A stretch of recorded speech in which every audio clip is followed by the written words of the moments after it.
the moment that kind of circled around me at the Lane was obviously the passing of Jimmy Greaves. And I just want to point it out there. I think congratulate Chelsea fans, and I never thought I'd say this, but the fact that we all came together in that moment to say thanks, and the fact that he's obviously passed, I think was a great moment. I'll just go around the room because obviously I'm not old enough to obviously witness the greatness of Jimmy Greaves, but I know exactly what that man is all about. So we'll go around the room quickly and then we'll crack on. So Cookie, obviously it was a sad day yesterday of Jimmy Greaves, but what do you make of his career, basically? It's probably an easy question, but I'll just throw it to you. Yeah, again, so obviously I'm not old enough to remember him playing for Spurs, but obviously I talked to my dad and my father-in-law about him. And he's one exceptional striker, one of Britain's best ever footballers to come out of Britain. And yeah, he was a Tottenham legend, and his records are phenomenal. Like some of the records I see yesterday being tweeted and being advertised was simply incredible. What a player! And sad for both teams. Like you said, Chelsea were good yesterday in coming together with Spurs just to remember him and seeing the legends there. The Gary Mabbotts, the Ledley Kings, Perrimans, Glenn Hoddles just being there as well was a great touch. And I thought it was really well done yesterday by Tottenham. Simply it really was one of the best. Yeah.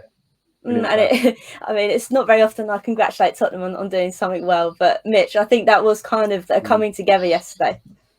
Yeah, no, it was brilliant. And it was always going to be, when you have a player as great as Jimmy Greaves was, the rivalry gets set apart, even if it's just for that, minutes applause at the start of the game. Because, players play for different clubs throughout their career, and he obviously is one of our greatest ever goal scorer and one of our greatest ever players, but he also did an amazing job at Chelsea. He played for West Ham as well, and all the teams that he's played for, and hopefully many more have sort of paid respects to him as well. So no, it was a lovely tribute, and yeah, it was quite emotional seeing it, and just hearing everyone talk about and share their memories of him as a person and as a footballer. So yeah, it was a really, really nice touch. Just and obviously he'll be greatly missed. 100%, and that's the thing. I think we've kind of already alluded it to already. The fact that obviously he wasn't just a Tottenham man, regardless of his being our best striker, but the fact that everybody, I think, came together, not even just Chelsea fans or Tottenham fans, I think the whole football community. Yeah, I think everyone would have been shocked. I mean, yesterday was kind of, in a way, poetic, the fixture, because, Jimmy playing for Chelsea started, made his debut for them at White Hart Lane and scored for them. Mm. So the fact that, it was Tottenham-Chelsea on that day was kind of, quite poetic. But obviously, and before you say it, Hollie, I'm not old enough to have seen him play, thankfully, not that old. But, so as Cookie said, I speak to my dad, who tells me that he's the best he's ever seen.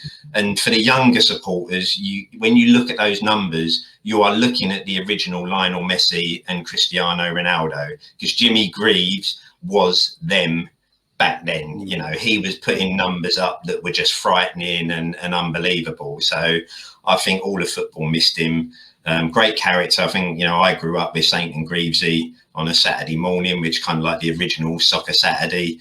So yeah, big part of your childhood. And as we say, our greatest ever striker. And we probably be a long while before we see one just as good, and Harry Kane, I think, is the closest. My dad said he's the closest he's seen to Greaves in that position. And yeah, just a real shame. But at least, that fixture was probably one that was at least the right fixture for it to be on, given his history with those two clubs. 100%. And it's interesting, obviously, you say that he's probably that generation of Messi and Ronaldo, because it was interesting at half time when they were talking to all like the top legends about him and what was he like, and the fact that I can't remember which player it was for the life of me, but he said the fact that he just glided across the pitch even. And he was like, but you do remember how bad those pitches were, yet he just effortlessly did it. And I think for me, that kind of hit home as well, because imagine if he was playing right now with all the nutrition and all of the nice pitches we play on now, how amazing he would be. But it was a brilliant send-off to Jimmy, like we've kind of alluded to. So rest in peace, mate.